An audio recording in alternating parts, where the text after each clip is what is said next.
also fitted into this offense and this playbook. And I mean, how much of a challenge is that? I wouldn't say it's a challenge. I mean, to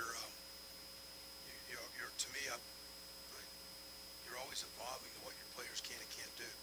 And been at places where there's different styles of quarterback, there's different styles of offensive line, there's times when you have a running quarterback you don't, or there's times where you don't have good pass blocking, but you still have to throw it.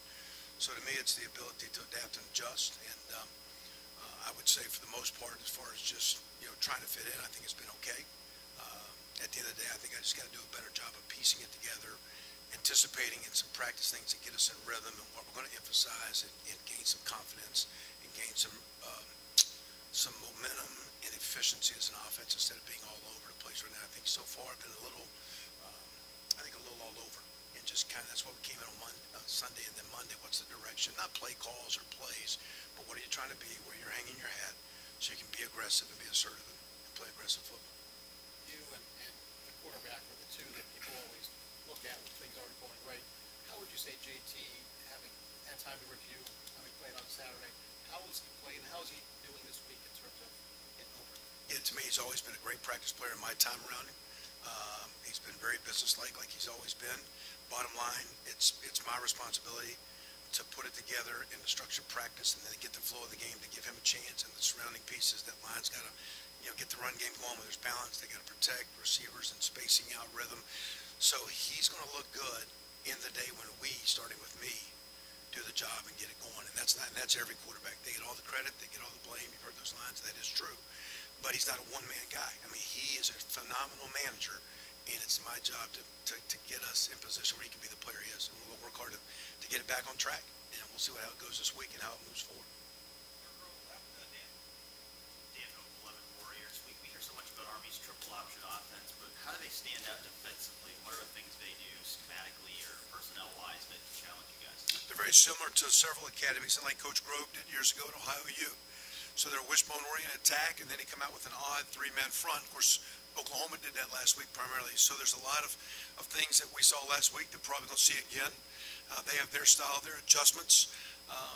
Last week they had 40 plays on defense for the game. So a part of their defense is the way the team functions together. On the punt team, they'll snap the ball with 1 or 2 seconds. They try to shorten the game. It's always running plays where the clock's always running. If you don't execute on offense and you don't shut them down defensively, you can play a quarter and have one drive. So like I say, last week Buffalo had 40 snaps. Well, that's their team and how they put it all together. So they play a slow game. If we don't execute offensively, you can make it look real ugly, because you can get, like Bill said, we can get out of rhythm real quick and sit over there and get cold and stale. So what do we do offensively to keep the ball, execute, get momentum? Defensively, they're an odd front. A lot of those edge pressures like we saw last week, we've worked hard to address it, and I'm sure we'll get a lot of the same looks that we saw from last week, plus their style of how they play. You said JT's a great practice player. What are the things he does in practice that makes him stand out in comparison to Joe and Dwayne and Tate? The two best practice players offensively consistently are he and Billy Price. And his old guys, they have phenomenal talent, but their ability to just focus on fundamentals. And there'll be a play in practice that is a simple handoff play, but you'll see JT tuck his hands, express it for 5 to 6 to 7 steps to carry out a fake, where a lot of guys hand off and watch. You'll see him when he takes his drops, he's really working on footwork. So he's a guy that has great concentration on trying to work on getting better. And to me, that's why I think he's a very driven, passionate guy. He's got high goals and standards. I know he's disappointed the way he played. I know I and his surrounding teammates got to help him. He's going to work hard, but he's just a great practice player because of attention to detail. Billy Price is also outstanding in that way.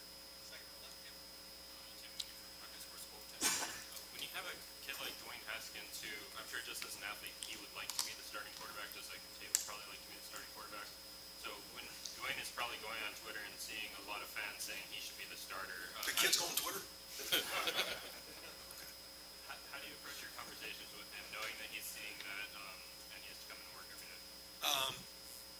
Again, everyone has opinions. And it's one, his opinion of himself, but two, really the coaches and his teammates' opinion. I saw him the last couple of days continue to practice at a high level. And to me, in this day of selfishness, when you have a really good team and you have really good leaders, they set the tone and the young players follow. And I think the way I think the way all of us kind of own offensively, that we laid an egg as coaches. We didn't get them ready to play. Our guys didn't play well. I think our players own some of that themselves. They know that. I know JT's taking ownership of things he could do better. I know I am. I know as coaches we all are. And I think you got a guy like Dwayne who's sitting there watching that, and I see him working hard. And to me, that's the response you want. So no matter what you read on Twitter and what you scroll up and down with your thumb seeing, is how you go out and work. And he's had a great week of practice. And to me, when you're a young player, that's what you do. You control what you control. You worry about what you need to worry about, and that's getting better. And I'm seeing him practice well, and that's a great sign to me. Lori Schmidt, 97.1 The Fan, kind of jumping off that question. You talked about tuning out noise. How much harder is that to do when some of that noise is coming from, say, former players or even potential future Buckeyes? To me, when you sign up for this place, it just comes with the territory. And, you've got, whether you're a freshman and you're 17, 18, or 19, you're held to a standard where you got to basically act like a professional athlete with your comments, your lifestyle, and things like that. So to me, it just comes with the territory. Our guys know it. It's big boy football. And I think the kids, Coach does a great job of teaching our guys for them to understand that. Again, it comes back to being a great teammate, working hard, doing what you can to help the team. No one's bigger than the team. We all take ownership of what we do. And like I say, internally, there's a lot of, we just got to get our offensive rhythm back, and that starts with me. And internally, there's still, I think, a good vibe with our offensive players. I don't think there's a lot of wondering or talk. I think the kids are working really hard. I know you were asked this in the preseason, but now that you're a couple weeks in, how similar would you say what Ohio State wants to do with the football is with what you were doing at Indiana? Well, again, it's not what Indiana. It's just you're doing what you can to score as many points as you can. Be very, very sound, taking care of the football, taking care of the quarterback. But to be as balanced as you can. To me, balance isn't always necessarily 50-50. But when you got to run it, you can. When you need to throw it, you can. Whether it be down and distance, game situations, field situations, whatever. And really good teams line it up and score. And over the years, some teams I've been a part of have done that. Right now, we're not doing it at the clip we need to, and that falls on me. And we're looking to get it together, light the board up again as best we can, one possession at a time. Bill Landis from Cleveland.com. There seemed to be some pretty decent optimism about the tight end position in the spring and then in training camp. And then I think Marcus might have been the only one who played against Oklahoma, at least gotten snaps at tight end. How would you assess the depth you have there now? What do guys like Luke and Jake and Rashad have to do to be, productive players for you guys at that position? They've had, in last week going into that game, that was by far Luke Farrell in particular and Rashad. Rashad's had a great week this week. They're continuing to come along. And again, that game got tight. Marcus has played the most. We got out of rhythm, didn't extend some possessions. We did some things with 10 personnel that gave Marcus, he had the same number of snaps. He had 16 more snaps in this game than the game for the tight end. Played the same number of snaps. I think it was 49 one game, 48 the next game. So the play was the same. Marcus had a little bit more on his more load on his plate. This week I'd anticipate Rashad and Luke to I think they're a little bit ahead of Jake right now, and I need to get those guys on the field. Position that you would like to use more? It just seems like it'd be such a weapon for you, and especially in the perimeter run game blocking. I don't know how you would assess how that's been so far, but I know you've used the tight end in that role in the past. Well, again, like Rashad didn't come over until we missed the bulk of summer, all of spring, so he's still kind of a work in progress, very talented. I think Luke is coming on, getting stronger, getting young kid, redshirt freshman. Both those guys are going to be fine. Marcus missed a lot of time. Missed all spring ball with the injury, no practices. The foot injury shut him down for about 6 weeks of summer. He was very ginger through preseason practice, didn't get a lot of work. So, he's the guy that knows what to do, that hasn't set up to be as strong or as in condition or as fundamentally clean as we want him to be. Those young players are getting there. And I always, again, not because I coach, if that tight end position plays well, it really helps the quarterback in our offense, and we need to keep it coming. All right, I catch it, Ben Buchanan, ABC6. You guys have had as many sixth rotation at wide receiver the last couple of games. Are you comfortable with that? That many guys rotating, or would you like to see 2 or 3 more permanent solidified guys? I think the way we play with again, if we can execute and stay on the field, you need 2 to 3 tailbacks. I think you need to push in really 7 or 8 receivers. Because I just think they get gas, run around, flipping sides, down the field, perimeter blocking. Same with the tight ends. We need to get 2 or 3 going. So I think at every skill position offensively, you got to be about 2.5 deep. And to me, 6 is actually a number. I wish we were playing 7 or 8. And what do you guys in particular have to do to beat? You look at the last game, you're able to move the ball, but if you get in the red zone, Sean was able to kick some field goals. What do you do X's and O's wise, attitude wise, to get the ball in the end zone, try to get 6, talking about red zone? Well, and let's go back to those receivers too, real quick.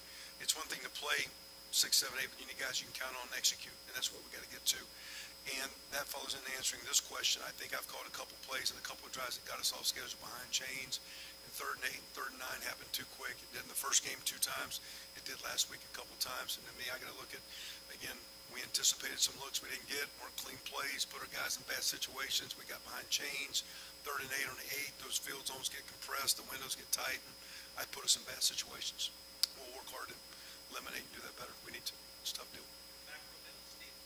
Coach, I was going to ask about the red zone. You kind of brought that up just there. It seemed when you guys were down there, Dobbins punched one in at one time, but you didn't.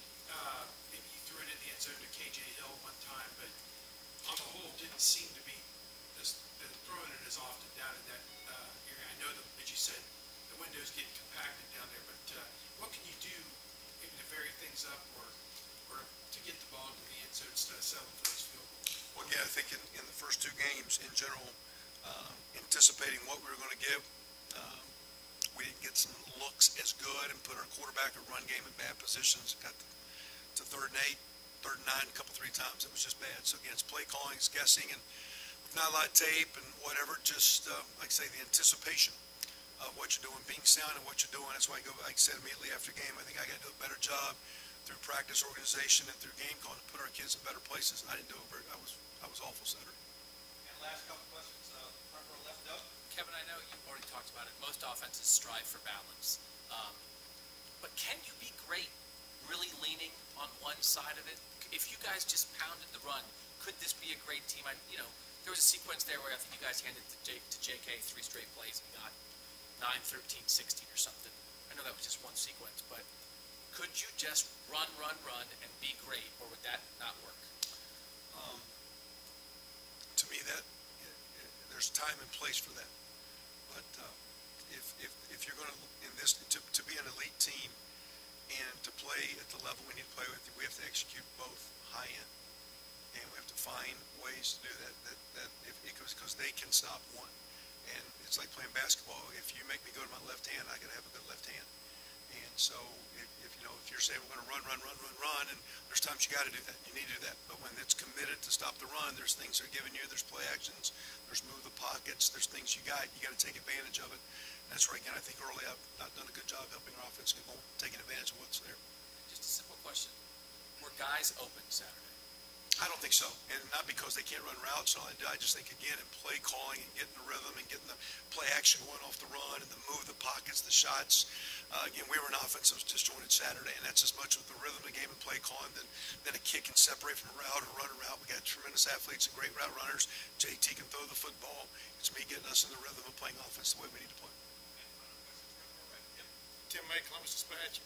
Kevin, last year this team set a school record for total offense in this opener. Beat 2 teams in a row, 62-3, but against the better defenses, the passing game, except for pretty much throws to Curtis Samuel, sort of disappeared with pretty much the same receiver group you've got now. Do you see the potential in this group down the road of stepping up? I have in preseason, and I have in the practice format. But again, with what we've seen and the rhythm of play calling, I haven't given those guys a chance. So we'll see as we move forward. I'm confident in our guys. I'm confident in our cue. I'm confident in what we've done in the past, and we'll put it together, but it's going to be our job. We've had a good week of practice. We're moving in the right direction, and we'll see if we can keep the train on track and work as a complete unit, get that run, get that pass going. And like I say, when we get playing it with 11 guys together and get clicking, those guys will be open.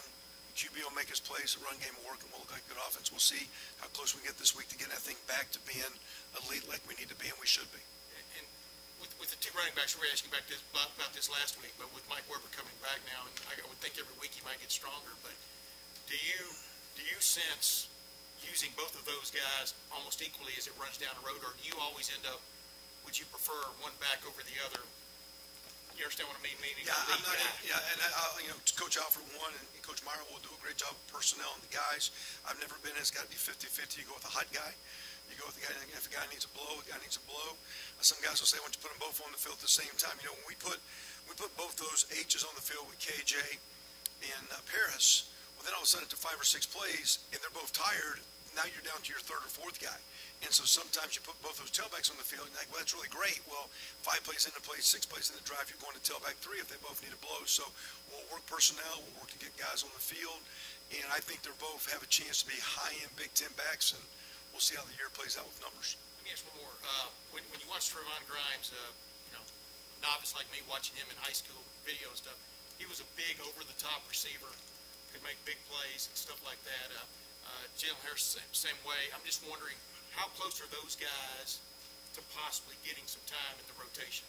You know, we're pushing and fighting them hard, and the other guy, Elijah Gardner, same deal. They're both big, tall guys, and they've made some plays. But as young players, Trayvon's coming off a knee injury, missed the bulk of last year, missed a lot of spring training. So it's really just getting him confident and strong and being consistent. So they show flashes, and they're going to be really, really, really good. And it'd be nice to be really, really good, really, really soon. But they're kind of inconsistent right now. And that being said, earning the trust and confidence to get on the field. You'll see flashes, and they've made plays. They've made them all camp, but it's a little hot, a little cold. We need them to flip it on. They've had good weeks of practice. Quickie, though, y'all have had 2 chances in home run balls in the first 2 games, and 2 of your leading receivers couldn't come up with them. Harris and then Terry McLaurin on Saturday. That game, who knows what that play might have done for the game, but how many more shots do guys like that get, I guess? Well, I'm not casting aspersions. Yeah, I mean, I'm just asking what you think. To me, as long as, one, we need to do it more. And you don't want to get behind chains, but we got it. To me, we've got to pound the run that we've talked about a second ago. You got to get the ball horizontally and vertically with your passing game. And to me, I'm not doing it enough right yet. And whether the guy catches it or not, as long as the quarterback keeps put in proximity, he will. And you're not going to get down the guy. We've seen him practice a bunch. We're going to keep at it. We'll work on it. It's not going to be bombs away, but we got to use our players and attack the 53 and a third and the depth of the field as we play offense. Coach, thank you very much.